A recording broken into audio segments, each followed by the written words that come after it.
السلام علیکم ورحمۃ اللہ وبرکاتہ. لا حول ولا قوة الا باللہ حسبنا اللہ ونعم الوکیل. یا حی یا قیوم برحمتک استغیث. لا الہ الا انت سبحانک انی کنت من الظالمین. ربنا آتنا من لدنک رحمہ وہیئ لنا من امرنا رشدا. اللہم صل علی محمد وعلى آل محمد وأصحاب محمد وأزواج محمد وأمة محمد أجمعين إلى يوم الدين آمين. الحمد لله رب العالمين والصلاة والسلام على سيد الأنبياء والمرسلين وعلى آله وأصحابه أجمعين إلى يوم الدين. الحمد للہ آج 18 فروری 2024 کو سنڈے کے دن ہمارا یہ پبلک سیشن نمبر 134 ہوگا انشاءاللہ تعالی. آپ کے یہ ریئل ٹائم کوسچنز میرے پاس پرچیوں کی شکل میں ایک پورا تھدا آ چکا ہے. انشاءاللہ کوشش کریں گے کہ اسے بھی مکمل طور پر کور کریں بعد میں. لیکن پہلے ایک کریٹیکل ایشو، چونکہ آج 7 شعبان المعظم 1445 ہجری ہے، اگلی اتوار کو 14 تاریخ ہوگی شعبان کی، اور شعبان کی جو 14 اور 15 کی درمیانی رات ہے ہمارے سب کانٹیننٹ میں بالخصوص اور باقی مسلم دنیا میں بالعموم شب برات کے نام سے مشہور ہے. میں چاہ رہا ہوں اس کے حوالے سے تھوڑی سی ڈسکشن کر لوں تاکہ اگلی سنڈے سے پہلے ہماری یہ ویڈیو مکمل ریفرنسز لگ کے اپلوڈ ہو جائے انشاءاللہ تعالی.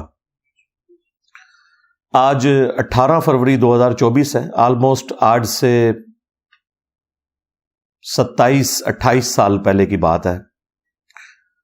مجھے آج بائی چانس یاد آ گیا 1997 میں جب میں انجینئرنگ یونیورسٹی میں سیکنڈ ایئر میں پڑھتا تھا. تو ہم لوگ چونکہ اس وقت گرین پگڑی باندھا کرتے تھے، دعوت اسلامی کے پلیٹ فارم سے جڑے ہوئے تھے، تو شب برات آئی تو میں نے شب برات کے فضائل کے اوپر ایک بیان دیا تھا. ہمارا اجتماع ہوتا تھا مغرب سے عشاء کے درمیان. یونیورسٹی کے ہاسٹل کی جو پریئر ہال ہے، مسجد تو نہیں، وہ پریئر ہال ہی اسے کہا جاتا تھا. تو ایک وہ وقت تھا، ایک آج کا وقت ہے، زمین و آسمان کا فرق ہے. وہ الیاس قادری صاحب نے ایک پورا کتابچہ لکھا ہوا تھا شعبان سے متعلق. کچھ باتیں اس میں ٹھیک بھی تھی، لیکن جو شب برات کے حوالے سے جو ایگزیجریشن، صوفیاء کی عبادات اور پتہ نہیں کون کون سے نوافل اتنے لمبے چوڑے، تو وہ سارے ہم پڑھ کے بیان کیا کرتے تھے. بہرحال الیاس قادری صاحب اس حوالے سے تو میں سمجھتا ہوں بریلوی مکتب کے لیے نعمت ہے. انہوں نے اس مکتب فکر کو صرف رسومات سے ہٹا کر پریکٹیکل دین کی طرف لانے میں اپنی ایفرٹ پٹ کی ہے. ورنہ بریلوی مکتب میں نماز پڑھنا، داڑھی رکھنا، پگڑی باندھنا، یہ صرف علماء کا کام ہوتا تھا. عوام الناس تو صرف میلاد کے جلوسوں میں شامل ہوتی تھی. جس طرح کی بے عملی آپ کو اہل تشیع مکتب میں نظر آتی ہے، چند رسومات کا نام انہوں نے دین رکھ لیا. تو بریلوی فرقے کا بھی یہی حال تھا. الیاس قادری صاحب نے ان سے جو ہمارے عقائد میں اختلافات ہیں وہ اپنی جگہ، لیکن بہت بڑی ایفرٹ پٹ کی ہے. اور ایک اور چیز جو بڑی حیران کن ہے آپ لوگوں کے لیے،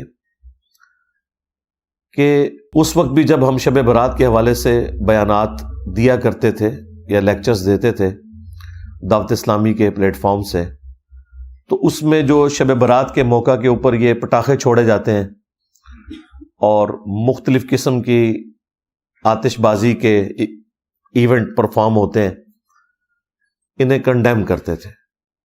اب تو یہ آلموسٹ ختم ہی ہو چکے ہیں. ہندوؤں کے ساتھ رہ کر ہولی اور دیوالی کی رسومات کے زیر اثر مسلمانوں نے بھی اس رات کے اندر آتش بازی کا سلسلہ شروع کر دیا تھا. آج کل کی ینگ جنریشن کو اس کا آئیڈیا نہیں ہے کہ کتنی زیادہ آتش بازی ہوا کرتی تھی. پچھلی صدی کے اینڈ میں اس صدی کے سٹارٹ کے اندر یہ آہستہ آہستہ دعوت اسلامی کے زیر اثر، ظاہر ہے جب بریلوی مکتب کے بڑے لوگ جنہوں نے شب برات کی رسومات کو گود لیا ہوا تھا وہ خود ہی اعلان برات کر دیں تو پھر ایشو ایڈریس ہو جاتا ہے، ایک نیچرل چیز ہے۔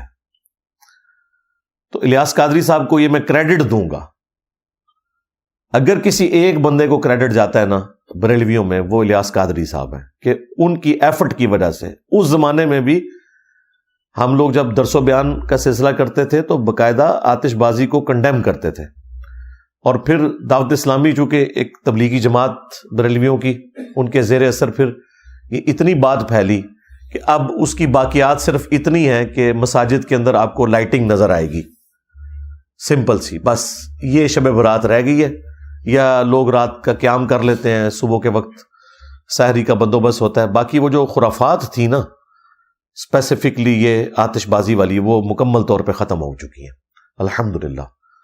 اس کے پیچھے ہماری اکانومی بھی ہے، اب لوگوں کے پاس اتنا پیسہ بھی نہیں کہ ان کاموں میں صرف کریں، یہ بھی ایک ریزن ہے۔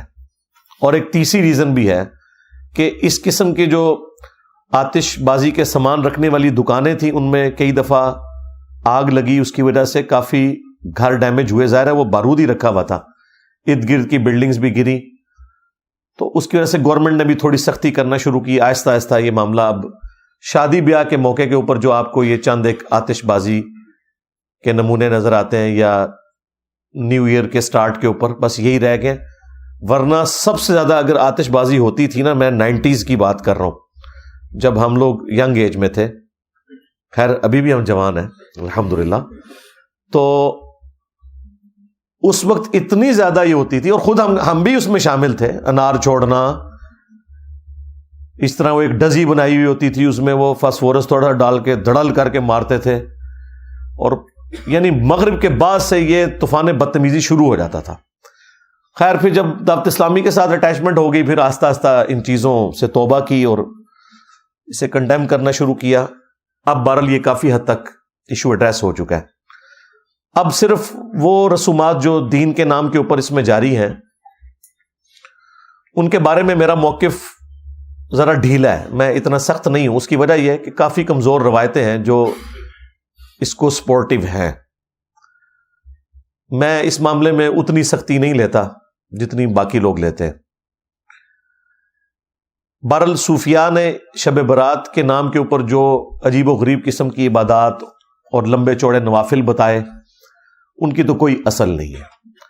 جو تھوڑا بہت ملتا ہے وہ میں انشاءاللہ بتا دوں گا آپ کو۔ اہل سنت کے ہاں تو یہ شب برات منائی جاتی ہے چھٹکارے کی رات۔ برات عربی زبان میں کہتے ہیں چھٹکارے کی رات، 14 اور 15 شعبان کی درمیانی رات، اور 15 شعبان کا روزہ رکھا جاتا ہے۔ اہل تشیع کے ہاں بھی آپ کو اس رات دیگیں کھڑکتی ہوئی سنائی دیں گی۔ ویسے تو آپ اہل تشیع کی مساجد کے باہر سے گزریں تو تقریباً ہر ہفتے کوئی نہ کوئی دیگ کھڑک رہی ہوتی ہے، کوئی نہ کوئی ایکٹیویٹی، کبھی کسی امام کی ولادت کا دن آ جاتا ہے، کبھی کسی امام کی شہادت کا دن آ جاتا ہے۔ وہ بس شیطان کے ہتھے چڑھ چکے ہیں، انہوں نے اس قسم کی رسومات کو دین کا نام دے دیا ہے۔ نہ کوئی نماز کے ساتھ لینا دینا، نہ کوئی روزوں کے ساتھ لینا دینا، بس محرم کے موقع کے اوپر چند ایک ایکٹیویٹیز، ان میں سے بھی اکثر بدعت ہی ہیں جو دین میں داخل کر دی ہیں دین کے نام کے اوپر، اور باقی پورا سال یہ جو مختلف ان کی تاریخیں چلتی رہتی ہیں۔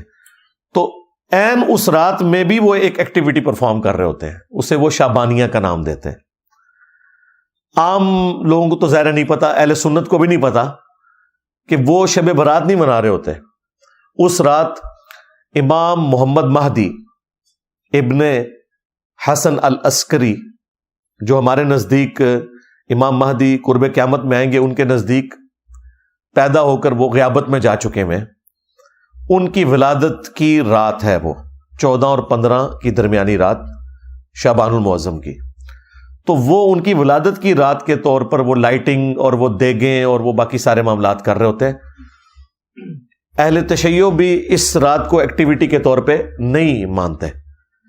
اہل تشیع کا بھی جو شب برات یا لیلۃ القدر کے حوالے سے موقف ہے وہ وہی ہے جو اہل علم اہل سنت کا ہے کہ وہ رمضان المبارک میں وہ رات آتی ہے. میں انشاءاللہ اس کے اوپر ڈسکشن بھی کر دوں گا، لیکن یہ میں نے تمہیداً آپ کو بتایا کہ یہ معاشرے کے اندر کیا چل رہا ہے. اگر آپ ان صوفیاء کے گروہ سے، جن میں اکثریت بریلویوں کی ہے، دیوبند بھی کسی حد تک اس کے قائل ہیں، سوائے ان چند دیوبندی علماء کے کہ جو اہل حدیث مکتب کے زیر اثر آ گئے تو وہ ان چیزوں کا انکار کر رہے ہیں. اوورال دیوبندی مکتب بھی ظاہر ہے وہی صوفیزم کی لیگیسی کو لے کے چل رہے ہیں. ان کے نزدیک یہ جو رات ہے شب برات، یہ شعبان المعظم کی 14 اور 15 کی درمیانی رات ہے، یعنی 15ویں رات. چونکہ اسلامی کیلنڈر میں رات پہلے آتی ہے، دن بعد میں، تو ان کے نزدیک یہ رات وہ رات ہے جس میں اللہ تعالیٰ نے قرآن حکیم کو لوح محفوظ سے اتارا آسمان دنیا کے اوپر، اور پھر گریجولی 23 سال کے اندر قرآن حکیم آسمان دنیا سے نیچے نازل ہوا. اب ان سے پوچھیں یہ کہاں لکھا ہوا ہے، تو ان کے پاس دلیل کوئی نہیں ہے، اور وہ زبردستی اس کانسیپٹ میں وزن بھرنے کے لیے قرآن حکیم میں سورہ الدخان سورت نمبر 44 پارہ نمبر 25 اس کی ابتدائی جو آیات ہیں ان کا سہارا لیتے ہیں. وہ کہتے ہیں قرآن میں اس رات کا ذکر موجود ہے. اعوذ باللہ من الشیطان الرجیم، بسم اللہ الرحمن الرحیم. حامیم، حروف مقطعات ہیں. والکتاب المبین، قسم ہے روشن کتاب کی. اس سے مراد قرآن حکیم بھی ہو سکتا ہے اور لوح محفوظ بھی. انا انزلناہ فی لیلۃ مبارکہ، بے شک ہم نے اس قرآن کو نازل کیا ایک بابرکت رات میں. انا کنا منذرین، بے شک ہم ڈر سنانے والے ہیں، یعنی آخرت کا ڈر سنانے والے ہیں. اس کتاب کے ذریعے ہم نے آخرت کی جواب دہی کی آگاہی کروائی انسانیت کو اپنے محبوب صلی اللہ علیہ وآلہ وسلم کے ذریعے. فیہا یفرق کل امر حکیم، اور اس مبارک رات میں ہر اہم کام بانٹ دیا جاتا ہے، یعنی فرشتوں میں کام سونپ دیے جاتے ہیں اللہ تعالیٰ کی طرف سے. پورے سال کا ایک شیڈیول دے دیا جاتا ہے. امر من عندنا، اور یہ سارے کام ہماری طرف سے ان کے سپرد کیے جاتے ہیں. انا کنا مرسلین، اور بے شک ہم ہی فرشتے بھیجتے ہیں. رحمتم من ربک، یہ رحمت ہے تیرے رب کی. انہ هو السمیع العلیم، بے شک وہ سننے والا ہے، علم والا ہے. تو یہ جو 6 آیات ہیں وہ کہتے ہیں ان 6 آیات کے اندر جو بابرکت رات رپورٹ ہوئی ہے وہ شب برات یعنی شعبان کی 15ویں رات ہے. اور کہتے ہیں دیکھیں اس میں واضح ہے کہ اس رات میں ہر اہم کام فرشتوں کے سپرد اللہ تعالیٰ کر دیتا ہے. جو آپ نے سنا ہے کہ جی وہ پورے سال میں جن لوگوں نے مرنا ہوتا ہے ان کے نام بتا دیے جاتے ہیں. اسی طریقے سے کس کو کتنا رزق ملنا ہے وہ بتا دیا جاتا ہے. ہر طرح کے امپورٹنٹ کام سپرد کر دیے جاتے ہیں. حالانکہ قرآن اگر یہ کہہ رہا ہے نا کہ ہم نے اس قرآن کو ایک بابرکت رات میں نازل کیا، تو پھر سب سے پہلے تو قرآن سے ہی پوچھنا چاہیے کہ وہ بابرکت رات کس مہینے میں آتی ہے، وہ کون سی رات ہے. اور اگر قرآن میں نہ ملے تو پھر صحیح الاسناد احادیث میں. لیکن اللہ کا شکر ہے کہ صحیح الاسناد احادیث تک جانے کی نوبت ہی نہیں آتی. قرآن حکیم نے خود بتا دیا ہے کہ قرآن کب نازل ہوا. وہ سورۃ البقرہ میں مشہور آیت شہر رمضان الذی انزل فیہ القرآن، رمضان کا مہینہ ہے وہ جس میں قرآن نازل ہوا. ہدی للناس، پوری انسانیت کے لیے یہ ہدایت ہے. کہتے ہیں صرف نیک لوگوں کو ہدایت ملتی ہے، نہیں، قرآن کہہ رہا ہے پوری انسانیت کے لیے. اور وہ جو سورۃ البقرہ کے سٹارٹ میں ہے ھدی للمتقین، اس سے بھی مراد ہے پوری انسانیت، اور پوری انسانیت میں وہ لوگ جو ڈر جائیں اس تصور سے کہ جس رب نے ہمیں ہماری مرضی کے بغیر پیدا کیا وہ قیامت والے دن ہمیں پوچھے گا۔ متقی سے مراد یہ نہیں ہے کہ کوئی صرف پرہیزگار لوگ مراد ہے، ڈر جانے والے لوگ۔ ھدی للناس، پوری انسانیت کے لیے ہے یہ ہدایت۔ وبینات من الہدی والفرقان، اور اس میں ہدایت کے روشن دلائل ہیں، اور یہ الفرقان ہے، یعنی حق اور باطل میں تمیز کرنے والی کتاب۔ اور یہ الفرقان کی صفت صحیح بخاری میں ہمارے محبوب امام کائنات سید الاولین والآخرین شفیع المذنبین رحمت للعالمین سیدنا و مولانا امام اعظم محمد رسول اللہ صلی اللہ علیہ وآلہ وسلم کے لیے بھی رپورٹ ہوئی۔ صحیح بخاری میں حدیث ہے، محمد فرق بین الناس، محمد لوگوں میں حق اور باطل میں فرق ہے۔ قرآن بھی الفرقان ہے، نبی الاسلام بھی الفرقان ہے۔ بہرحال اس آیت سے آپ کو یہ پتہ چل گیا کہ رمضان المبارک وہ مہینہ ہے جس میں قرآن نازل ہوا، لہٰذا اب اس کو سورہ الدخان کی ابتدائی 6 آیات کے ساتھ جوڑ لیں، جس میں اللہ تعالیٰ نے فرمایا تھا حامیم والکتاب المبین انا انزلناہ فی لیلۃ مبارکۃ انا کنا منذرین، ہم نے اسے بابرکت رات میں نازل کیا اور ہم ڈر سنانے والے ہیں۔ تو وہ بابرکت رات رمضان المبارک کے اندر ہے۔ یہ کسی مفتی کا فتویٰ نہیں ہے، کسی صحابی کا فتویٰ نہیں ہے، یہ اللہ تعالیٰ نے خود بتا دیا قرآن کے اندر۔ لہٰذا اب وہ کہانی تو ختم ہوگی کہ قرآن حکیم جو ہے وہ شعبان کے اندر نازل ہوا ہے۔ اب چونکہ انہیں پتا تھا کہ قرآن اس کے خلاف ہے، انہوں نے نئی کہانی ایک گھڑی، جو میں آپ کو سٹارٹ میں بتا چکا کہ نہیں جی قرآن 2 دفعہ نازل ہوا ہے، ایک دفعہ لوح محفوظ سے آسمان دنیا پہ، وہ ہوا تھا شب برات شعبان کی 15ویں رات، اور دوسری دفعہ جو نازل ہوا آسمان دنیا سے زمین پر، وہ کہتے ہیں وہ رمضان میں ہوا۔ ہم کہتے ہیں لکھا کدھر ہوا ہے؟ کہتے ہیں بزرگوں نے بتایا۔ یہ تو اتنا بڑا ٹروتھ تھا، یہ قرآن میں آنا چاہیے تھا کہ شعبان کا مہینہ ہے وہ جس میں ہم نے قرآن کو نازل کیا لوح محفوظ سے آسمان دنیا پر، اور رمضان کا مہینہ ہے وہ جس میں ہم نے قرآن کو نازل کیا آسمان دنیا سے محمد رسول اللہ صلی اللہ علیہ وآلہ وسلم کے قلب اطہر کے اوپر۔ لیکن قرآن و سنت بالکل خالی ہیں اس سے۔ پھر اسپیسیفکلی یہ جو رات ہے اس کی شان میں اللہ تعالیٰ نے پوری سورت نازل کر دی ہے، یہ کوئی چھوٹی بات نہیں ہے۔ ایک رات کے بارے میں پوری سورت قرآن میں نازل ہوئی ہے، اور وہ ہے سورۃ القدر۔ قدر عربی زبان میں کہتے ہی تقدیر کو ہے، ڈیسٹنی کی رات جس میں تقدیر کے فیصلے ہوتے ہیں۔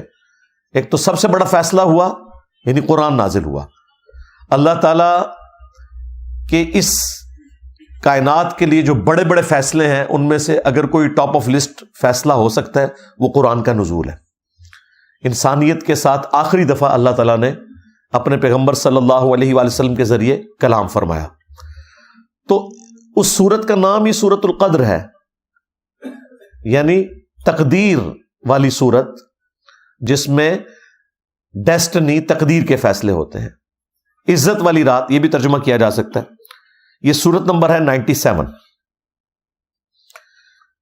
انا انزلناہ فی لیلۃ القدر، بے شک ہم ہی نے اس قرآن کو نازل کیا ایک عزت والی رات میں، ایسی رات جس میں اللہ کی تقدیر کے فیصلے ہوتے ہیں۔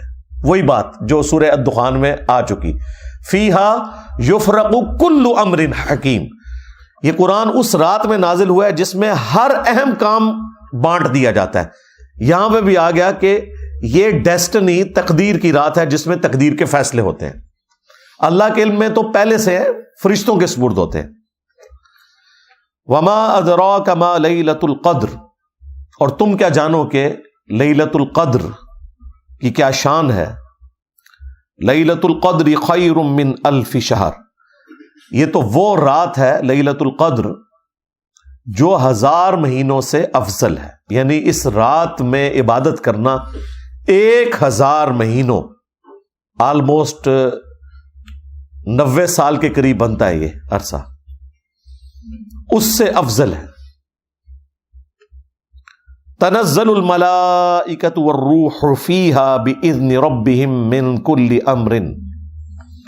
اس رات میں فرشتے نازل ہوتے ہیں اور روح قدس یعنی جبرائیل علیہ السلام بھی اس رات میں نازل ہوتے ہیں اپنے رب کی اجازت سے، ہر طرح کا کام لے کر جو اللہ تعالیٰ ان کے سپرد کرتا ہے.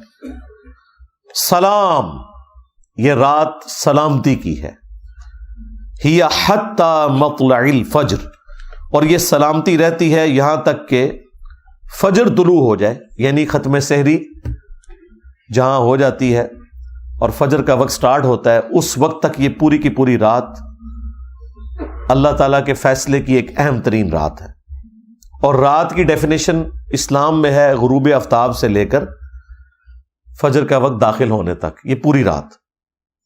تو یہ پوری کی پوری رات اللہ تعالیٰ کے فیصلوں کی رات ہے، جس میں فرشتے نازل ہوتے ہیں ہر اہم کام لے کر. یہ جو فضیلت ہے لیلۃ القدر کی، یہ اس رات کے بارے میں ہے جو رمضان مبارک میں ہے. قرآن میں تو بس اتنا ہی آیا کہ یہ رمضان میں ہے، شہر رمضان الذی انزل فیہ القرآن. لیکن پھر نبی علیہ السلام نے اسے بریف کیا. صحیح بخاری اور صحیح مسلم دونوں میں یہ حدیث موجود ہے کہ اللہ کے محبوب صلی اللہ علیہ وآلہ وسلم نے رمضان مبارک کے پہلے 10 دن اعتکاف کیا اور پھر اپنے حجرے مبارک سے سر اقدس کو باہر نکالا اور فرمایا کہ میں نے ان 10 دنوں میں لیلۃ القدر کو نہیں پایا. پھر اگلے 10 دن اعتکاف کیا. پھر آپ صلی اللہ علیہ وآلہ وسلم حجرہ شریف سے باہر نکلے اور فرمایا کہ میں نے ان 10 دنوں میں بھی لیلۃ القدر کو نہیں پایا. اور پھر آپ علیہ السلام نے فرمایا کہ مجھے اللہ تعالیٰ نے بتایا کہ یہ رمضان مبارک کے آخری عشرے یعنی آخری جو 10 دن ہیں ان کی تاک راتوں میں سے کوئی رات ہے. 21ویں بھی ہو سکتی ہے، 23ویں بھی، 25ویں بھی، 27ویں بھی اور 29ویں بھی. یعنی یہ آخری جو 5 تاک راتیں ہیں ان میں سے کوئی ایک رات ہے. نبی علیہ السلام کو وحی کے ذریعے بتایا گیا. تو تم اسے رمضان مبارک کے آخری عشرے کی تاک راتوں میں تلاش کرو. تلاش کرنا مطلب یہ نہیں کہ کچھ آپ کو نظر آنا ہے. یہ پبلک میں مشہور کیا ہوا ہے جی سمندر کا پانی شہد سے زیادہ میٹھا ہو جاتا ہے، اور خدا دا نہ جائے گوریاں نے کدھر سن لیا نا، پہلے تھوڑی مٹی پلید ہوئی ہے. اچھا، انہی باتوں کی وجہ سے آج کل کے جو ماڈرن مسلمان ہیں یا ایون نان مسلم جو ہے وہ ہماری ویڈیوز کو اپریشیٹ کرتے ہیں کہ یار کوئی لاجیکل بندہ آیا ہے جس نے کوئی سینس کے ساتھ بات کی ہے. لیکن ہمارے مسلمانوں میں گھسے ہوئے لوگ اس کو غلط رنگ دیتے ہیں کہ جی انجینئر صاحب ان کے اعلی کار ہیں. کبھی کہتے ہیں یہ کوئی یہ یہود و نصارہ کا ایجنٹ ہے. تو یہ لاجیکل گفتگو ہو رہی ہے. اس سے زیادہ سخت الفاظ میں اہل حدیث مکتب کے لوگ کرتے تھے، لیکن ان کے فرقے سے ان کو نقصان نہیں ہوا. نقصان تو ہوا ہے ہماری دعوت حق سے جو نبی علیہ السلام کی مبارک دعوت حق ہے، اس لیے انہیں تکلیف ہو رہی ہے. ہمارا تو ایک نعرہ ان کو لے ڈوبا ہے. کون سا؟ میرے نبی سا ہے ہی کوئی نہیں، تیرے بابے تھے شے ہی کوئی نہیں. تو اس کی وجہ سے پھر وہ سارا غصہ میرے اوپر نکالتے ہیں. تو شکر کریں کہ گوروں کو اردو نہیں آتی اور آپ کو انگریزی نہیں آتی. ہاں، انہوں نے سمندر کے کنارے کھڑے ہو جانا ہے اور انہوں نے آپ کو 5 راتوں کا ڈیٹا نہیں دینا، رمضان کی 30 راتوں کا ڈیٹا دینا ہے کہ جی یہ جناب ہم نے یہ سیمپل لے رہے ہیں تو بتائیں اس میں کون سا شہد سے زیادہ میٹھا ہے. جی درخت سارے سجدے میں گر پڑتے ہیں. انہوں نے کہنا نہیں لے جی ہم نے CCTV کیمرے لگائے ہوئے ہیں. انسان کو تو نیند بھی آ جاتی ہے، اونگ بھی آ جاتی ہے. کتا بھی رات کو سو سکتا ہے، CCTV کیمرہ تو نہیں سوتا. تو کہیں گے دسو کیا ہوا ہے؟ تو یہ کہانیاں سنانی بند کریں. ایون نبی علیہ السلام کے زمانے میں بھی جب شب قدر آئی ہے نا، صحابہ کو نہیں پتا چلا. آپ کو خواب دکھائی گئی تھی، اور ظاہر ہے نبی کا خواب وحی الہی ہوتا ہے. آپ نے فرمایا کہ وہ رات ایسی رات ہوگی کہ جس صبح میں فجر کی نماز پڑھوں گا تو میرے ماتھے پر کیچڑ کا نشان ہوگا. صحابہ کرام کہتے ہیں وہ 21ویں رات جب فجر کے وقت نبی علیہ السلام نے نماز پڑھائی تو اس رات کافی بارش ہوئی تھی، مسجد نبوی کا چھت ٹپک رہا تھا، اور چونکہ آپ نیکڈ زمین کے اوپر ہی نماز پڑھا کرتے تھے، تو جب آپ نماز کے بعد ہماری طرف متوجہ ہوئے تو ہم نے کیچڑ کا نشان آپ کے ماتھے پہ دیکھا، تو ہم نے کہا اچھا یہ رات تھی. یار اگر صحابہ کا یہ سٹیٹس ہے کہ انہیں صبح پتہ چلتا ہے، تو یہ جو کہانیاں کرواتے ہیں کہ جی وہ رات کو ہمیں پتہ چل جائے گا، یہ نشانی ظاہر ہوگی، کوئی نشانی نہیں ظاہر ہوگی بھائی. اور یہ فکس بھی نہیں ہے، یہ بھی ذہن میں رکھیے گا. نبی علیہ السلام کے مبارک زمانے میں 21ویں رات آئی، یہ 23ویں بھی ہو سکتی ہے. اہل تشیع زیادہ زور دیتے ہیں 23ویں کے اوپر، لیکن وہ بھی مانتے ہیں کہ 21ویں بھی ہو سکتی ہے. کچھ صحابہ کرام، صحیح مسلم میں آتا ہے، وہ 27ویں کو مانتے تھے. تو یہ ویری کرتی ہے. یہ اللہ تعالیٰ نے بیسیکلی شب قدر کی ایک سیلیبریشن رکھی ہوئی ہے. کسی سال وہ 21ویں کو سیلیبریٹ کرتا ہے اللہ تعالیٰ، کسی سال 23ویں کو، کسی سال 25ویں کو، کسی سال 27ویں کو. مقصد یہ ہے کہ وہ 10 دن آپ اللہ کو دیں، وہ طاق راتیں دیں. جو بخاری مسلم میں آتا ہے کہ جب آخری عشرہ شروع ہوتا تھا، نبی علیہ السلام خود بھی رات کو جاگتے تھے اور اپنے گھر والوں کو بھی جگاتے تھے کہ وہ رات کو عبادت کریں. ان راتوں کو زندہ کرنا مقصد ہے، اور وہ بخاری مسلم میں حدیث ہے. نبی علیہ السلام نے فرمایا جس نے ایمان اور احتساب کے ساتھ شب قدر کا قیام کیا، اللہ تعالیٰ اس کے پچھلے سارے گناہوں کو معاف فرما دے گا. ہاں، تو وہ فضیلت بیسیکلی حاصل کرنی ہے آپ نے قیام کر کے. شب قدر اگر آپ کو مل گئی، یعنی وہ اللہ کے علم میں کون سی ہے، تو یقیناً اگر آپ آخری طاق راتوں میں قیام کرتے ہیں آپ کو مل گئی، کوئی نشانی نہیں ظاہر ہونی. اور یہاں تو چاند کا بھی جھگڑا رہتا ہے. بہتر یہ ہے کہ آپ آخری 10 کے 10 دن ہی کریں، بلکہ پورا رمضان اہتمام کریں کہ رات کا قیام کریں. اور وہ بھی بخاری مسلم میں اسی حدیث میں ہی آتا ہے کہ جس نے ایمان اور احتساب کے ساتھ رمضان کا قیام کیا اس کے بھی پچھلے سارے گناہ معاف، اور جس نے ایمان اور احتساب کے ساتھ رمضان کے روزے رکھے اس کے بھی پچھلے سارے گناہ معاف. یہ تینوں باتیں شب قدر، قیام اللیل اور رمضان کے بارے میں ایک ہی حدیث میں.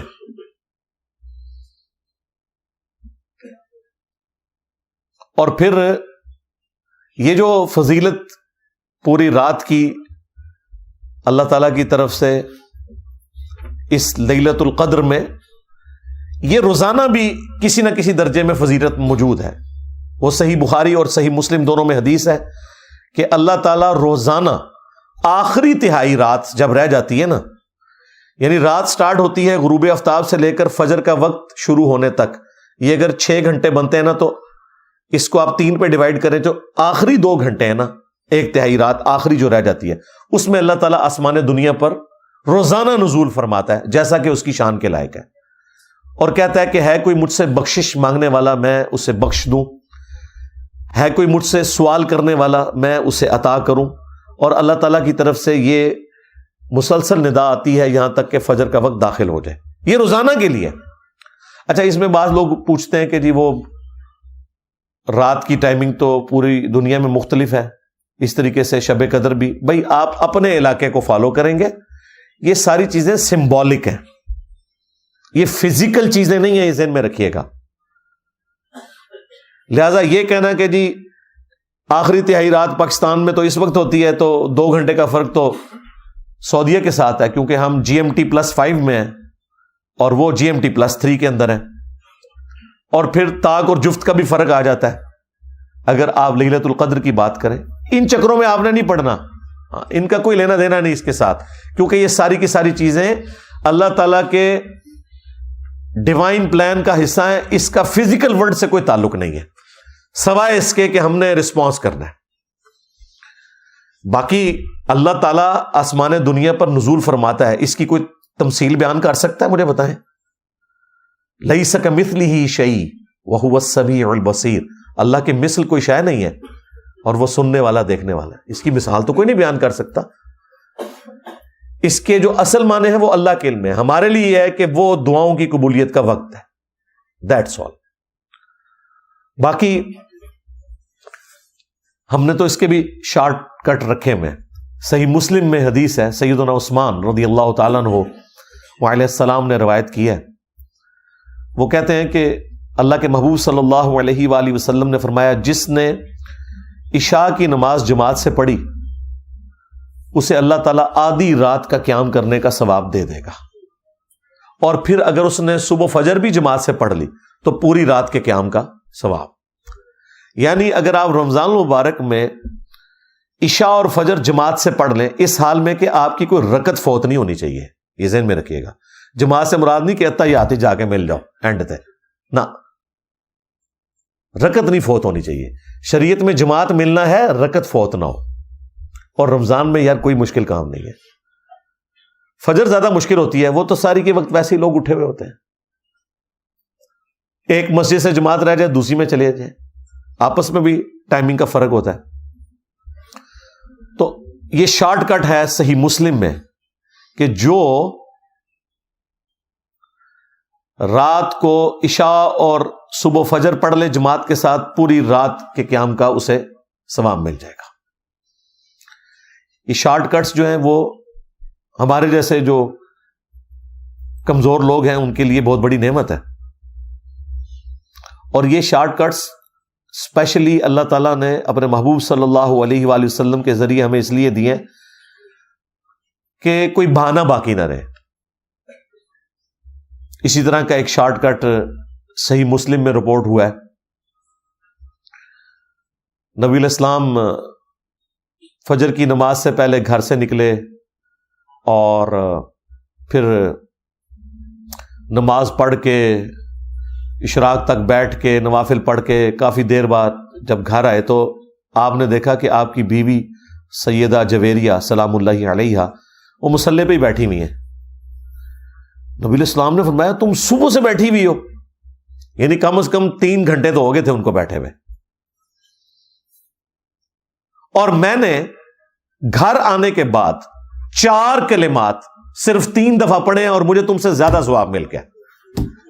سبحان اللہ وبحمدہ عدد خلقی ورضا نفسی وزینت عرشی ومداد کلماتی. یہ 4 کلمات سبحان اللہ وبحمدہ تو کامن ہے نا, عدد خلقی ورضا نفسی وزینت عرشی ومداد کلماتی, ان کو آپ نے 3 دفعہ پڑھنا ہے. وہ ہم نے صبح شام کے اذکار میں بھی یہ ذکر ڈالا ہوا ہے.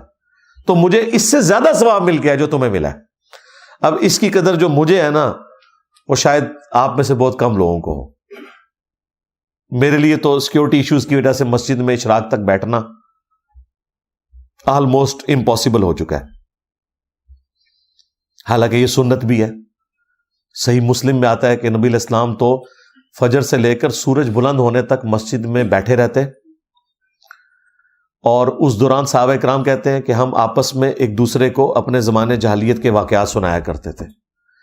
اور اس میں الفاظ ہیں کہ مجلس کرتے تھے نبی علیہ السلام. یہ مجلس کا ورڈ اس میں موجود ہے, اسی کی وجہ سے ہم نے مجالس کا نام رکھا. اور پھر ہم زمانے جاہلیت کے جب واقعات سناتے اور اس میں ہم اپنی ان حرکتوں کا ذکر کرتے تو خود اپنے اوپر ہنسا کرتے تھے کہ یار ہم کس قسم کے تھے. کبھی کہیں نذرانہ چڑھا رہے ہیں بتوں کے اوپر جا کے, اپنے ہاتھوں کے تراشے ہوئے بت, یعنی وہی ریپلیکا یہاں پہ بھی آپ کو نظر آتا ہے. تو نبی علیہ السلام بھی ہمارے ساتھ مسکراتے تھے جب ہم آپس میں مسکراتے تھے نا کہ یار ہم کتنے جاہل لوگ تھے. تو نبی علیہ السلام بھی محظوظ ہوتے تھے اس مجلس میں بیٹھ کے. تو یہ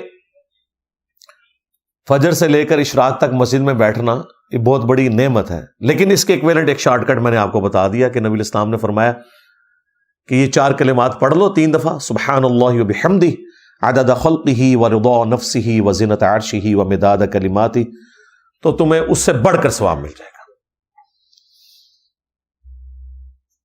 ایک اور شارٹ کٹ صحیح مسلم میں, اور یہ حدیث صرف مسلم میں نہیں ہے, یہ ترمذی میں, ابو داؤد میں, سنن نسائی میں, ابن ماجہ میں, یعنی جو اہل سنت کی مین سٹریم کی 6 کتابیں ہیں, بخاری کو چھوڑ کے باقی 5 کتابوں میں یہ حدیث موجود ہے, اور مشکات میں تو ظاہر ہے موجود ہے کہ جو شخص رمضان المبارک کے روزے رکھے اس کے بعد شوال کے مہینے میں 6 روزے رکھ لے, اسے پوری زندگی کے روزے رکھنے کا ثواب ملے گا اگر اس کی یہ روٹین رہی پورے سال کے روزے کا. 6 روزے صرف, اور وہ آپ نے پورے مہینے میں کسی بھی وقت رکھنا ہے. یہ جو پبلک میں مشہور ہے نہیں جی ایک فوراً بعد رکھ لینا چاہیے, باقی بے شک بعد میں جس طریقے سے مرضی, جب مرضی رکھیں, اس مہینے کے اندر آپ نے 6 روزے پورے کرنے. بہتر تو ویسے یہ ہے کہ آپ ساتھ ہی رکھ لیں عید کے فوراً بعد, کیونکہ روٹین بنی ہوتی ہے اور وہ رکھنے آسان ہو جاتے ہیں. بعد میں جب تھوڑا سا وقت گزر جائے نا 1-1.5 ہفتہ, پھر مشکل ہو جاتے ہیں. تو یہ شوال کے 6 روزے ایک شارٹ کٹ ہے پورے سال کے روزوں کا ثواب. اس طرح کے شارٹ کٹس جو ہیں ان سے نفع اٹھانا چاہیے. اور یہ شارٹ کٹس احادیث میں اس لیے رپورٹ ہوئے کہ ہر شخص کو اللہ تعالیٰ نے ایک جیسے حالات و واقعات نہیں دینے. سرکمسٹانسز ڈفرنٹ ہو سکتے ہیں کسی بندے کے, تو وہ شخص بھی محروم نہ رہ جائے. اعمال تو موجود ہیں. دیکھیں لوگ کہتے ہیں کہ زیادہ علم حاصل کریں گے تو مشکل میں پڑ جائیں گے, زیادہ علم حاصل کریں تو آپ کو دین میں آسانیاں پتہ چل جائیں گی, مشکل میں کہاں سے پڑیں گے. تو یہ کتنی بڑی آسانی ہے کہ آپ اتنا بڑی فضیلت والا کام مختصر سے عمل سے کر لیں اور آپ کو بھی اتنا ہی ثواب مل جائے. اسی طریقے سے صحیح مسلم میں حدیث ہے, تم میں سے کسی کے اندر یہ استطاعت ہے کہ وہ تہائی قرآن پڑھ لے رات میں. صحابہ نے کہا کہ اس کی کون قدرت رکھے گا. آپ صلی اللہ علیہ وآلہ وسلم نے فرمایا کہ سورہ اخلاص پڑھ لو, تہائی قرآن کے برابر ہے, یعنی اس کا ثواب. قل هو اللہ احد اللہ الصمد لم یلد ولم یولد ولم یکن لہ کفوا احد. 1/3 قرآن کے برابر ایک دفعہ یہ سورت پڑھنے کا ثواب ہے. اور دیکھیں صحابہ کہہ رہے ہیں کہ یہ کس میں قدرت ہو سکتی ہے کہ رات میں 1/3 قرآن پڑھیں. یہ آپ کو کہتے ہیں ہمارے بزرگ 8 قرآن روزانہ پڑھتے تھے. صحابہ کرام تو 1 قرآن سے بھی عاجز ہیں. تو یہ یعنی بابوں کا دین ہے اور یہ کتابوں کا دین ہے. باقی جو شب برات کے حوالے سے ایک مشہور ترین حدیث پیش کی جاتی ہے وہ بھی میں ڈسکس کر لیتا ہوں. وہ جامع ترمذی میں ہے, سنن ابن ماجہ میں ہے, مشکات کے اندر بھی موجود ہے. اور یہ حدیث سب سے مشہور ترین حدیث ہے جس کو سارے لوگ کوٹ کر رہے ہوتے ہیں, خواہ وہ ڈاکٹر طاہر القادری صاحب ہوں, خواہ مولانا طارق جمیل صاحب ہوں, باپا جانی الیاس قادری صاحب ہوں, سب اس حدیث کو وہ کہتے ہیں جی دیکھیں جامعہ ترمذی میں یہ حدیث آئی ہوئی ہے, سنن ابن ماجہ میں آئی ہوئی ہے کہ نبی علیہ السلام ایک رات بقیع غرقد قبرستان میں چلے گئے اور سیدہ عائشہ آپ کے پیچھے چلی گئی کہ آپ علیہ السلام اچانک اٹھ کے کہاں چلے گئے. تو نبی علیہ السلام نے فرمایا کہ عائشہ تم نے گمان کیا کہ اللہ کے رسول تمہارے ساتھ کوئی خیانت کریں گے, یعنی میں کسی اور بیوی کے پاس نہیں گیا, میں تو اس رات بقیع غرقد قبرستان آیا ہوں. اور یہ آج 14 اور 15 کی جو درمیانی رات ہے شعبان المعظم کی, یہ ایسی رات ہے جس میں اللہ تعالی بنی کلب جو ایک قبیلہ تھا عرب کا بہت بڑا, اس کی بکریوں کے بالوں سے بھی زیادہ لوگوں کی مغفرت کرتا ہے. تو میں اہل بقی کے لیے دعا کرنے آیا. اچھا یہ حدیث وہ بیان کر کے کہتے ہیں یہ مغفرت کی رات ہے. اس حدیث کے ساتھ خود لکھا ہوا ہے امام ترمذی نے کہ یہ حدیث منقطع ہے, یعنی راویوں کی ملاقات ہی نہیں ہے آپس میں. پھر تدلیس کا بھی ایشو ہے اس میں.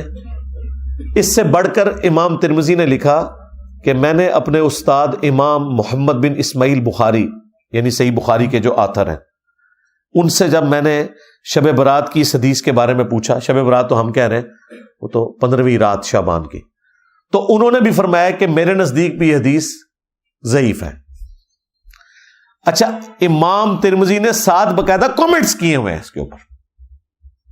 اس سے بڑھ کر مشکات والوں نے جب یہ حدیث ترمذی سے لی تو انہوں نے بھی 7 امام بخاری کے کامنٹس نقل کیے جو امام ترمذی نے ان کے حوالے سے بیان کیے. اب مجھے بتائیں اس کے بعد کوئی گنجائش رہتی تھی, لیکن دیکھ لیں ڈٹائی ہے. ڈاکٹر طاہر القادری صاحب بھی وہ پڑھ رہے ہیں اور کہہ رہے ہیں ترمذی پڑھ رہا ہوں, ترمذی اگے بھی پڑھو نا سرکار. بس حدیث بیان کر کے نا جو اگلا حصہ تھا نا کہ جو امام ترمذی نے لکھا کہ یہ روایت درست نہیں ہے, امام بخاری بھی اسے صحیح نہیں سمجھتے, اس میں راویوں کی ملاقات ہی نہیں, منقطع ہے, وہ انہوں نے آنکھوں سے پڑھی، زبان سے نہیں پڑھی، بس اس کے بعد کتاب بند کر دی. یعنی وَأَنْتُمْ تَعْلَمُونَ، وہ جانتے تھے کہ اس میں کیا لکھا ہوا ہے، بس بیان کر دیا ڈٹائی کے ساتھ. اسی طریقے سے ایک اور حدیث پیش کی جاتی ہے سنن ابن ماجہ سے، وہ بھی مشکات میں بھی موجود ہے، کہ نبی علیہ السلام نے فرمایا کہ اس مہینے میں نامہ اعمال اللہ کے حضور پیش ہوتے ہیں، رات کا قیام کرو اور دن کا روزہ رکھو. حالانکہ اس میں کذاب راوی ہے، یہ گھڑی ہوئی روایت ہے، ضعیف بھی نہیں، گھڑی ہوئی روایت، ڈٹائی کے ساتھ بیان کرتے ہیں. اور یہ رات جو ہے وہ فجر کا وقت شروع ہونے تک اللہ تعالیٰ کی طرف سے خاص رحمت کی رات ہے، فرشتے نازل ہوتے ہیں، وہی جو لیلۃ القدر کے بارے میں ہے.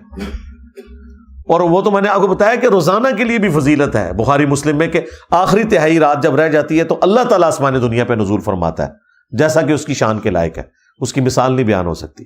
اور کہتا ہے کوئی مجھ سے مانگنے والا میں اسے عطا کروں، ہے کوئی بخشش مانگنے والا کہ میں اسے بخش دوں، حتیٰ کہ فجر کا وقت داخل ہو جائے. یہ روزانہ کے لیے اللہ تعالیٰ کی طرف سے ایک اسپیشل آفر ہے پوری انسانیت کے لیے کہ وہ حق قبول کر لیں.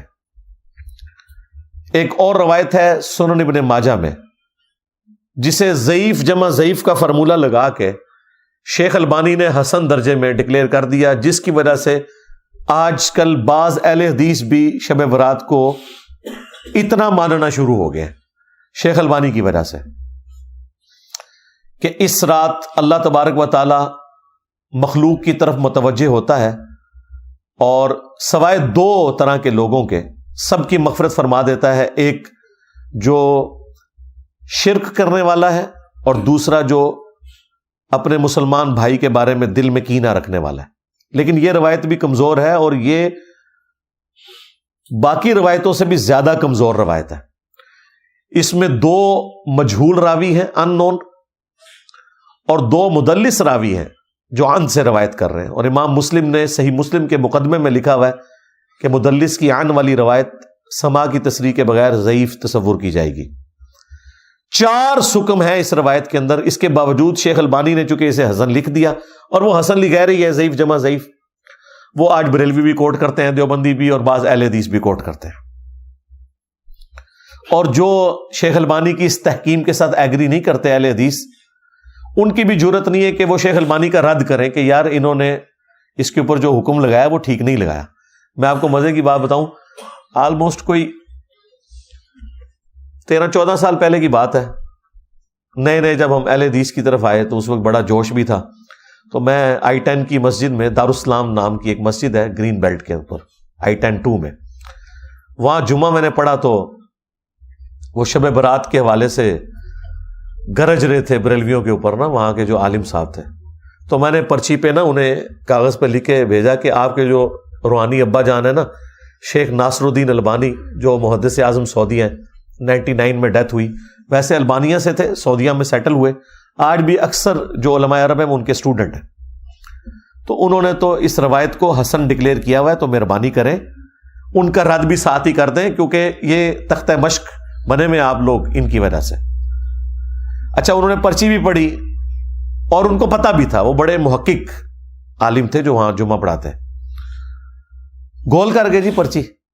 بعد میں نے ان کو ملا، اب وہ ڈرے ہوئے تھے، ان کو پتا تھا میں تو مطلب نیا اس طرف گیا ہوا تھا، تو آپ پتہ نئے بندے میں جوش ہی کتنا ہوتا ہے. میں نے کہا یہ کیا آپ نے کیا؟ انہوں نے کہا جی کیوں آپ نے ہماری پبلک کو بھی ہمارے خلاف کرنا ہے؟ پہلے ہم دوسروں کے ساتھ پنگا لیے ہوئے ہیں، ادھر ہم اپنے کے خلاف بھی پنگا لے لیں گے تو ادھر تو وہ کہیں گے جی اپنے بزرگوں کو ہی رگڑ رہے ہیں. یہ وجہ ہے میرے بھائی لوگ حق قبول نہیں کرتے. کہتے نہیں قادیانی کیوں نہیں مانتے؟ بھائی جب تم چشتی دجال اور تھانوی دجال کا جھوٹا دفاع کرو گے یا ان کے دفاع کرنے والے علماء کا جھوٹا دفاع کرو گے تو بھائی تم قادیانیوں کو کیسے اسلام کی دعوت دے سکتے ہو؟ ہمارے اس پلیٹ فارم کی برکت سے الحمدللہ درجنوں قادیانیوں نے اسلام قبول کیا ود فیملی، وہ مجھے بتاتے ہیں آ کے، لیکن میں نے آج تک کسی کو ساتھ بٹھا کے ویڈیو نہیں کبھی ریکارڈ کروائی. ان کے پاس کوئی ایک بندہ آ جائے نا تو سارے فرقوں میں اسے گھماتے ہیں اور چندہ اکٹھا کرتے ہیں. کیونکہ ان کا مقصد چندہ اکٹھا کرنا ہے. ختم نبوت کے اوپر جتنا چندہ ملتا ہے اور کسی کام پہ نہیں ملتا. اسی لیے دیکھیں دنیا کا جو فارغ ترین انسان ہے نا, وہ بھی یہ کہتا ہے میں ختم نبوت پہ کام کر رہا ہوں. یہ حق خطیب کو دیکھ لینا, میں ختم نبوت, یہ ان کا طریقہ واردات ہے. اچھا, اب اقرار اس کی غلط حرکتوں سے اسے روکنے گیا ہے, تو وہ کہہ رہا ہے یہ مجھے ختم نبوت پہ کام کرنے سے روک رہے ہیں. دیکھ لو, تو یہ ختم نبوت کے پیچھے چھپتے ہیں, حالانکہ ختم نبوت کے اوپر یہ ڈاکہ مار رہے ہیں. جس کاز کو یہ نقصان پہنچا رہے ہیں اس کے پیچھے چھپ رہے ہیں. تو یہ ان کا اسکیپ روٹ ہے. خیر, وہ عالم صاحب نے خیر اگلے جمعے میں بھی اس کو بیان نہیں کیا. تو یہ روایت بھائی, اس میں 4 سکم ہیں, 2 مجہول راوی ہیں, 2 مدلس ہیں, عن سے روایت کر رہے ہیں. اور شیخ زبیر لزئی صاحب نے اس حدیث پہ حکم جب لگایا نا, مشکات میں بھی یہ حدیث آئی ہے, تو انہوں نے فٹ نوٹ پہ لکھا کہ یہ روایت تو اندھیروں میں ڈوبی ہوئی روایت ہے, دور دور تک اس میں تو روشنی کی کوئی کرن بھی باقی نہیں ہے. کیونکہ وہ بیسیکلی شیخ البانی پہ ٹونٹ کر رہے تھے کہ تم نے حسن کہاں سے بنا دیا, یہ تو ضعیف سے بھی کوئی آگے درجے کی چیز ہے, تم نے حسن کیسے بنا دیا. تو شیخ زبیر لزئی رحمہ اللہ ہمارے استاد, انہوں نے باقاعدہ اس کے اوپر تحقیم کی, اور انہوں نے باقاعدہ ایک پورا مضمون لکھا تھا جو ان کے مقالات کی پہلی جلد میں چھپا ہوا ہے, جس میں جتنی بھی روایتیں اس حوالے سے ہیں نا, وہ انہوں نے ڈسکس کر کے ایک ایک کے اوپر حکم لگایا اور بتایا کہ بھئی صحیح بات کتنی تھی, اور یہ بعد میں یہ بات کس نے ایڈ کر دی ہوئی ہے. اسی طریقے سے ایک اور روایت مشکات کے اندر آئی ہے, شعب الایمان, امام بیہقی کی کتاب کے ریفرنس سے, کہ اس رات میں اللہ تعالیٰ کے فرشتے نازل ہوتے ہیں. یہ رات فجر کا وقت داخل ہونے تک جو ہے سلامتی والی رات ہے, اس میں نامہ اعمال اللہ کے حضور پیش ہوتے ہیں, دن کا روزہ رکھو, اور اس طرح کے مختلف الفاظ. وہ بھی بالکل مردود روایت ہے, اس کے اوپر بھی شیخ صاحب نے حکم لگایا, مشکات کے اندر بھی. لیکن ایمانداری انہوں نے کی, اس کے فٹ نوٹ پہ لکھ دیا کہ یہ بات تو درست ہے کہ شعبان کے مہینے میں نامہ اعمال اللہ کے حضور پیش ہوتے ہیں, یہ بات درست ہے. سنن نسائی کی حدیث جو تھی وہ انہوں نے فٹ نوٹ پہ لکھ دی کہ ہم اس بات کو مانتے ہیں کہ شعبان کا مہینہ وہ مہینہ ہے جس میں نامہ اعمال اللہ کے حضور پیش ہوتے ہیں. وہ پوری حدیث یوں ہے کہ اسامہ ابن زید رضی اللہ تعالیٰ عنہ کہتے ہیں کہ نبی الاسلام سے ہم نے پوچھا کہ آپ شعبان کے مہینے میں اتنے روزے رکھتے ہیں کہ اتنے نفلی روزے آپ کسی اور مہینے میں نہیں رکھتے, تو اس کی وجہ کیا ہے؟ تو آپ صلی اللہ علیہ وآلہ وسلم نے فرمایا کہ اکثریت لوگوں کی رجب اور رمضان کے درمیان والے اس مہینے کی فضیلت سے غافل ہے. آپ نے 2 مہینوں کا ذکر اس لیے کیا کہ رجب تو اللہ کا مہینہ اس حوالے سے کہ وہ حرمت والا مہینہ, اور رمضان تو افضلیت والا مہینہ ہے, قرآن نازل ہوا. تو اتنے 2 افضل مہینوں کے درمیان جو یہ مہینہ ہے نا شعبان کا, یہ بھی بہت فضیلت والا ہے. پھر آپ علیہ السلام نے فرمایا کہ اس مہینے میں اللہ کے حضور نامہ اعمال پیش ہوتے ہیں, اور میری خواہش ہے کہ جب میرا نامہ اعمال اللہ کے حضور پیش ہو تو میں روزے کی حالت سے ہوں, اس لیے میں روزے رکھتا ہوں کثرت سے. اچھا, یہ بڑا اچھا موقع تھا کہ نبی علیہ السلام پھر پورے شعبان میں روزے نہ رکھتے, ایک 15ویں شعبان کو رکھ کے کہتے کہ یہی وہ رات ہے. یہ بھی اس بات کا ثبوت ہے کہ وہ اس طرح کی رات والا معاملہ کوئی نہیں. البتہ ایک روایت شعب الایمان امام بیہقی کی کتاب میں ہی ہے صحیح سند کے ساتھ, اور وہ ایک تابعی کا قول ہے. شام کے ایک تابعی تھے مکحول رحمہ اللہ, مشہور تابعی ہیں, لیکن یہ اس حوالے سے بھی مشہور ہیں کہ اس قسم کی ساری عجیب و غریب روایتیں بھی انہوں نے بیان کی ہوئی ہیں. مرسل روایت ہے, کسی صحابی کا ذکر نہیں کیا انہوں نے, اور صحیح مسلم کے مقدمے میں موجود ہے کہ تابعی کی مرسل کوئی شے نہیں ہے جب تک وہ صحابی کو مینشن نہ کرے, کیونکہ کنفرم نہیں نا کہ اس نے روایت کہاں سے سنی ہے. اگر صحابی سے سنی ہوتی تو بیان کر دیتے, بل وہ ان کا اپنا قول ہے انہی الفاظ کے ساتھ جو سنن ابن ماجہ میں وہ ضعیف روایت تھی کہ اس رات اللہ تعالیٰ سب کی مغفرت کر دیتا ہے سوائے شرک کرنے والے کے اور کینہ پرور شخص کے. تو یہ روایت سندن تو درست ہے, لیکن صرف تابعی کا قول ہے, اس لیے یہ بھی کوئی اس حوالے سے حجت نہیں ہے. لیکن وہ بات اپنی جگہ درست ہے جو میں نے بتائی کہ سنن نسائی میں واضح حدیث ہے کہ نبی علیہ السلام اس مہینے میں کثرت سے روزے رکھتے تھے, کیونکہ آپ علیہ السلام نے فرمایا کہ نامہ اعمال اللہ کے حضور پیش ہوتے ہیں اس مہینے کے اندر. بلکہ صحیح بخاری اور صحیح مسلم دونوں میں موجود ہے کہ نبی صلی اللہ علیہ وآلہ وسلم رمضان کے بعد سب سے زیادہ روزے جس مہینے میں رکھتے تھے وہ شعبان کا مہینہ ہوتا تھا. تو شعبان کے مہینے کے روزوں کی فضیلت اپنی جگہ ہے. حتیٰ کہ بخاری اور مسلم دونوں میں حدیث ہے، اما عائشہ سلام اللہ علیہا کہتی ہیں کہ میرے جو رمضان میں مخصوص ایام کے روزے چھوٹ جاتے تھے تو میں ان کی قضا اگلے شعبان میں دیتی تھی، کیونکہ شعبان میں نبی علیہ السلام جو ہے وہ کثرت سے روزے رکھتے تھے.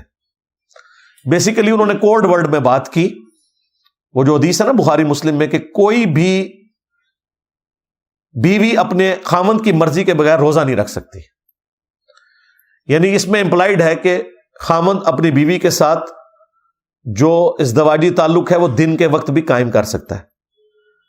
تو اما عائشہ جو کہہ رہی ہے نا کہ میں روزے شعبان میں رکھتی تھی رمضان کے قضا کیے ہوئے، کیونکہ نبی علیہ السلام نے روزہ رکھا ہوتا تھا، یعنی اب امپلائڈ تھا کہ مجھے اب اجازت کی ضرورت نہیں ہے، نبی علیہ السلام خود روزے سے، تو میں اپنے روزوں کی قضا دے لیتی تھی. حتیٰ کہ صحیح مسلم میں یہاں تک الفاظ ہے کہ نبی صلی اللہ علیہ وآلہ وسلم شعبان کا پورا مہینہ روزہ رکھا کرتے تھے. یہ بھی حدیث موجود ہے. یعنی کوئی اکا دکا چھوٹ گیا، ادروائز آپ کی روٹین تھی کہ پورا شعبان آپ روزہ رکھا کرتے تھے، رمضان بھی اور شعبان بھی. پھر صحیح مسلم میں یہ حدیث ہے، نبی صلی اللہ علیہ وآلہ وسلم ہر پیر کو اور ہر جمعرات کو بھی روزہ رکھا کرتے تھے. اور ترمذی میں تو الفاظ ہیں یہ اس لیے میں رکھتا ہوں کہ نامہ اعمال ہر پیر اور جمعرات کو اللہ کے حضور پیش ہوتے ہیں، میری خواہش ہے کہ میں روزے کی حالت سے ہوں. ایک اور حدیث بھی ہے مسلم میں کہ نبی علیہ السلام پیر کا روزہ اس لیے رکھتے تھے، فیہ ولدت وفیہ انزل علیہ، کہ اس دن میں پیدا ہوا، اس دن مجھ پہ پہلی دفعہ وحی نازل ہوئی. وہ بھی ہے ایک پیر اور جمعرات والی بھی ہے کہ نامہ اعمال اللہ تعالیٰ کے حضور پیش ہو. تو اب دیکھ لیں نامہ اعمال شعبان کے مہینے میں بھی پیش ہوتے ہیں، نامہ اعمال پیر اور جمعرات کو بھی پیش ہوتے ہیں. یعنی شعبان کے مہینے میں جو سال پورے کا ریکارڈ اللہ کے پاس جاتا ہے، پورے ہفتے کا ریکارڈ جو ہے وہ پیر اور جمعرات کو، اور روزانہ بھی ہوتا ہے. جو بخاری مسلم میں حدیث ہے کہ فرشتے فجر اور عصر کے وقت ڈیوٹیاں اپنی بدلتے ہیں. فجر والے فرشتے جب عصر کے وقت واپس جاتے ہیں، اللہ تعالیٰ سب کچھ جانتا ہے، اس کے باوجود پوچھتا ہے کہ میرے بندوں کو کس حال میں پایا. تو وہ کہتے ہیں کہ گئے تھے تو فجر پڑھ رہے تھے، آئے تھے تو عصر پڑھ رہے تھے. اس طرح عصر والے جب فجر کے وقت واپس جاتے ہیں وہ کہتے ہیں جب ہم گئے تھے عصر پڑھ رہے تھے، وہ جب واپس آئے تو فجر پڑھ رہے تھے. فرشتے بھی انسانوں کی خدمت میں لگائے ہوئے اللہ تعالیٰ نے انسانوں کو سب سے زیادہ سیریس لیا ہوا ہے اس کائنات میں، اور انسانوں نے سب سے زیادہ نان سیریس اپنے رب کو لیا ہوا ہے. یہ کتنی خطرناک بات ہے. اللہ کے نزدیک سب سے زیادہ سیریس مخلوق انسان ہے، فرشتے اس کی خدمت میں لگے ہوئے ہیں. تو نامہ اعمال پیر اور جمعرات کو بھی ہر ہفتے، پھر سال کے بعد بھی شعبان کے مہینے میں، اور روزانہ بھی فجر اور عصر کے وقت. یعنی یہ میں نے آپ کو وہ ساری روٹین بتا دی جو اللہ تعالیٰ کے حضور پیشی ہوتی ہے. تو نبی علیہ السلام اس لیے روزوں کا اہتمام شعبان میں زیادہ کیا کرتے تھے. یعنی آپ کے 11 روزے تو کنفرم ہوتے تھے ہر مہینے کے، 8 تو آپ کر لیں پیر اور جمعرات، 4 دفعہ سوموار کا دن آتا ہے، 4 دفعہ جمعرات کا دن، 8 روزے یہ، اور 3 ایام 20 کے، 13 14 اور 15. جب خوب روشن ہوتا ہے نا چاند، ایام 20 اسے کہتے ہیں. 3 یعنی چاند جب گول ہونے کے روزے ہیں. یہ نبی علیہ السلام کی روٹین میں تھے. ایون سنن نسائی میں یہاں تک آیا کہ نبی علیہ السلام سفر میں بھی یہ روزے رکھا کرتے تھے ایام 20 کے. ویسے آپ نے اجازت دی ہوئی ہے، صحیح مسلم میں حدیث ہے کہ جو شخص مہینے میں 3 روزے رکھ لے وہ اسی طریقے سے ہے گویا اس نے ہمیشہ کے روزے رکھے، اور اس میں کوئی قید نہیں کہ آپ نے کب رکھنے، 3 روزے مہینے میں. اور اس کا بھی آسان ورژن میں نے آپ کو بتا دیا ہے کہ شوال کے 6 روزے رکھ لیں، وہ بھی صحیح مسلم میں ہے رمضان کے بعد، تو وہ بھی پوری زندگی کے روزے ہیں، ہر مہینے بھی 3 رکھنے کی ضرورت نہیں، لیکن اگر وہ رکھنا چاہتا ہے بہت اچھی بات ہے۔ بخاری مسلم میں حدیث ہے، ابو ہریرہ رضی اللہ تعالی عنہ کہتے ہیں کہ نبی علیہ السلام نے مجھے 3 نصیحتیں کی تھی۔ نمبر 1، مہینے میں 3 روزے ضرور رکھنا، کوئی سے 3 دن، بہتر ہے اس میں ایام 20، 13، 14، 15۔ نمبر 2، اشراق کی نماز، اشراق کہہ لیں، چاشت کہہ لیں، دوحہ کہہ لیں، یہ سارے ایک ہی نماز، اوابین بھی اسی کا آیا ہے، صحیح مسلم میں اوابین کا لفظ بھی ہے اس نماز کے لیے، جو سورج بلند ہونے کے بعد پڑھی جاتی ہے۔ اور تیسرا فرمایا رات کو سونے سے پہلے وتر پڑھ لینا، ویسے افضل تو ہے آخری پہر میں پڑھنا، لیکن جس کے لیے آسانی ہے، جو یہ سمجھتا ہے کہ میرے لیے آخری وقت میں اٹھنا مشکل ہے، تو وہ رات کو وتر پڑھ کے سوئے۔ تو حضرت ابو ہریرہ کہتے ہیں نبی علیہ السلام نے مجھے 3 کاموں کی وصیت کی تھی، ان میں بھی 3 روزوں کا ذکر موجود ہے۔ یہ حدیث بخاری مسلم دونوں میں ہے۔ اچھا، اب 15 شعبان کا جو روزہ ہے نا، اس کے بارے میں بھی ایک حدیث ہے، وہ بخاری اور مسلم دونوں میں حدیث ہے۔ نبی علیہ السلام نے ایک صحابی سے پوچھا، کیا تم نے سرر شعبان کا روزہ رکھ لیا؟ ان کا نہیں یا رسول اللہ۔ فرمایا پھر اب شوال کے مہینے میں 2 روزے رکھنا تم، اگر تم نے سرر شعبان کا روزہ نہیں رکھا۔ اب یہ سرر شعبان کا روزہ کون سا ہے؟ ظاہر نبی علیہ السلام کی حدیث بخاری مسلم میں، اب علماء سے پوچھیں یہ کون سا روزہ ہے جس کا ذکر ہو رہا ہے سرر شعبان؟ سرر عربی زبان میں کنارے کو بھی کہتے ہیں اور سینٹر کو بھی کہتے ہیں، ہالو چیز کو۔ اس سے مراد کنارے کے روزے بھی ہو سکتے ہیں، لیکن وہ تو بخاری مسلم میں حدیث ہے کہ نبی علیہ السلام نے فرمایا کوئی بھی شخص جب رمضان شروع ہونے میں 2 دن رہ جائیں تو وہ روزہ نہ رکھے، یعنی وہ رمضان کو پروٹوکول دے کہ رمضان سے پھر روزے سٹارٹ کرے، سوائے اس شخص کے کہ جو پورا مہینہ روزے رکھ رہا ہو، اس کے لیے آپ علیہ السلام نے اجازت دی۔ اسی طریقے سے جامع ترمذی میں حدیث ہے کہ نبی علیہ السلام نے فرمایا کہ جب نصف شعبان گزر جائے تو کوئی شخص روزہ نہ رکھے۔ تو اس سے یہ بھی پتہ چل گیا کہ وہ آخری سرا بھی نہیں ہو سکتا، آخری 15 دن بھی نہیں ہو سکتے۔ تو یہ سرر شعبان کیا ہے؟ تو صحیح مسلم میں ایک اور حدیث ہے، اتنی حدیث تو بخاری مسلم دونوں میں تھی کہ سرر شعبان کا روزہ رکھو۔ مسلم میں امام مسلم میں ایک اور حدیث لے کے آئے، اس میں پتہ کیا الفاظ ہے کہ نبی علیہ السلام نے فرمایا اس مہینے کے سرہ کا روزہ رکھا ہے تم نے، ناف کا، سرہ کہتے ہیں ناف کو۔ اب ناف آلموسٹ جسم کے سینٹر میں ہوتی ہے، تو جو میں کہہ رہا تھا سرر کا ترجمہ کنارہ بھی بن سکتا ہے اور سینٹر بھی۔ مسلم شریف میں واضح الفاظ ہیں سرہ، ناف، نیول انگلش میں ہم کہتے ہیں، اس کا روزہ۔ تو یہ جو ناف کا روزہ ہے یہ 15 شعبان کا روزہ ہی بنتا ہے۔ اور عموماً تو میں نے آپ کو کئی احادیث بتا دی ایام 20 کے روزوں سے متعلق کہ نبی علیہ السلام تو 13، 14، 15 خواہ وہ شعبان کی ہو، خواہ وہ شوال کی ہو یا اور کسی مہینے کی، یہ 3 روزے تو آپ نے رکھنے تھے اور وہ آپ کی روٹین تھی، خاص سفر ہو حضر ہو۔ 15 شعبان کا روزہ ویسے بھی عمومی سنت میں بھی آتا ہے، لیکن اسپیسیفکلی بخاری مسلم کی جو احادیث ہیں اس پہ گواہ ہیں کہ سرر شعبان یا سرہ کا روزہ 15 شعبان کا نبی علیہ السلام نے تلقین فرمایا کہ یہ رکھنا ہے، یہ 15 شعبان کا روزہ بنتا ہے۔ اس روزے کا شب برات کے روزے سے کوئی تعلق نہیں ہے، ان 2 چیزوں کو مکس نہیں آپ نے کرنا۔ جس طرح وہ آیت ادھر سے اٹھاتے ہیں، حدیث ادھر سے اٹھاتے ہیں، پھر اس کو جوڑ کے رزلٹ نکالتے ہیں، اور دونوں طرف پھر ایکسٹریم رویے ہیں۔ جب ہم اہل حدیث کو قائل کرتے ہیں، حالانکہ خود انہوں نے ترجمے کیے ہوئے ہیں، وہ کہتے ہیں نہیں نہیں اس سے تو پھر بریلوی 15 شعبان کا روزہ نکال لیں گے۔ بھئی ان کو چھوڑیں، آپ اپنی بات کریں۔ وہ تو کل کو آپ پھر مسلم کی حدیث کا انکار کر دیں گے کہ نبی علیہ السلام نے اپنی پیدائش کی خوشی میں روزہ رکھا کہ جی وہ بریلوی کہیں گے جی میلاد منانا ثابت ہو گیا۔ تو ثابت ہے نا یار، اس میں کون سا مسئلہ ہے؟ جو قرآن و سنت میں آیا اس کو مانو اور جتنا آیا مانو۔ بریلوی بھی یہ نہ کریں کہ وہ سرر شعبان یا سرہ کا روزہ لے کے تو وہ کہیں جی شب برات کا روزہ ثابت ہو گیا۔ بھائی اس طرح کرنے سے روزے نہیں ثابت ہوتے۔ جتنی بات ہے ہم اس کو مانتے ہیں، ایکسپٹ کرتے ہیں اور پوری ایمانداری کے ساتھ اسے پبلک کے سامنے رکھتے ہیں۔ لہذا اگلی اتوار اور سوموار کی درمیانی رات، یعنی یہ بنے گی 18 اور 25 فروری 2024 کو. جب 25 فروری گزر جائے گا تو وہ رات آ جائے گی، یعنی 26 کا روزہ بنے گا 26 فروری کا 2024 کے اندر. 15 شعبان المعظم 1445 ہجری. تو یہ روزہ خود بھی رکھیں، گھر والوں کو بھی رکھوائیں، اس اعتبار سے کہ نبی الاسلام نے اس کی ترغیب دلائی ہے. اور دیکھیں کس حد تک ترغیب ہے کہ اس میں آگے الفاظ ہیں کہ اگر تم نے نہیں رکھا تو شوال میں 2 روزے اس کے بدلے میں رکھنا. تو بعض اہل حدیث جو ماننے کے لیے تیار نہیں، وہ کہتے ہیں نہیں، اس سے مراد وہ 3 روزے تھے نا، وہ نہیں رکھے تھے، تو آپ نے فرمایا کہ چلو شوال میں رکھ لینا. بھئی اگر 3 کے بدلے ہوتا تو پھر حضور کہتے 3 روزے رکھو، 2 کا ذکر کیوں ہے؟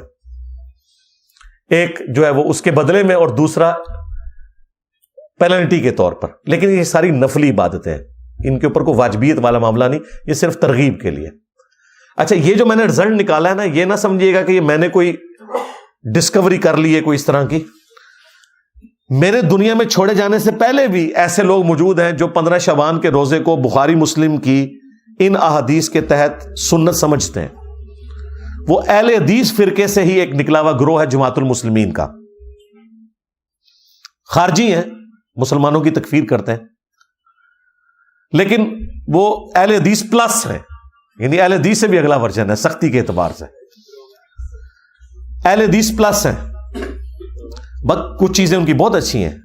مثلا وہ نماز جو ہے وہ بڑے سکون سے رفع الیدین سے پڑھتے ہیں، اسی طریقے سے سکتے کرتے ہیں، وہ بھی وہی موقف رکھتے ہیں کہ جب قرآن پڑھا جا رہا ہے تو آپ نے پیچھے فاتحہ نہیں پڑھنی بلکہ سکتے کرنے ہیں اور اس میں فاتحہ پڑھنی ہے، قرآن آپ نے سننا ہے. کچھ چیزیں بہت ان کی اس حوالے سے بہتر ہیں. مٹھی کے بعد داڑھی کاٹنے کے بھی قائل ہیں اور داڑھی رنگنے کے اوپر بھی بہت زور ہے. اس معاملے میں ان کا بھی یہی موقف ہے کہ سرر شعبان کا جو روزہ بخاری مسلم میں آیا یا سرہ کا، اس سے مراد 15 شعبان کا روزہ ہے، اور وہ اس چیز کا اہتمام کرتے ہیں. بہتر تو یہ کہ شعبان میں جتنے روزے آپ رکھ سکتے ہیں رکھیں، 13 14 15 3 روزے رکھ لیں. 3 نہیں رکھ سکتے ایٹ لیسٹ 15 شعبان کا روزہ ضرور رکھیں، تاکہ رمضان کے روزوں کے آنے سے پہلے ایک تھوڑا سا آپ کی پریکٹس والا معاملہ بھی ہو جائے، اور یہ ایک فضیلت بھی اس حوالے سے آپ کو حاصل ہو جائے کہ نبی الاسلام نے اس روزے کی ترغیب دلائی ہوئی ہے. میں نے کوشش کی کہ مختصر سے وقت کے اندر آپ کے سامنے ایک ٹوٹل پکچر اس حوالے سے رکھ دی جائے، تاکہ یہ جو ٹاپک ہے یہ بھی اپنے منطقی انجام تک پہنچ جائے. تو بات میں نے سٹارٹ کی تھی شب برات سے، اور اینڈ اس بات پہ کی کہ جو چیزیں ثابت ہیں، جس طرح 15 شعبان کا روزہ، اور وہ بھی شب برات کی وجہ سے نہیں، ویسے سنت ہے. اسی طریقے سے شعبان کے مہینے میں نامہ اعمال کا پیش ہونا، اور وہ بھی ایک خاص رات میں نہیں، پورے مہینے میں جو چیز ثابت تھی وہ نے بتائی. حتیٰ کہ میں نے مکحول تابی کا بھی آپ کو قول بتا دیا کہ کوئی کہ جی یہ چیز چھوڑ دی تھی، یہ تو موجود تھا، اس کو تو آپ سندن صحیح مانتے تھے، میں نے اس کو بھی ڈسکس کر لیا. کوئی ہمیں بعد میں گلا اس حوالے سے نہ کرے. صلو علی محمد وآل محمد، اللہم صلی علی محمد وعلی آل محمد واصحاب محمد وازواج محمد وامت محمد اجمعین الی یوم الدین، آمین.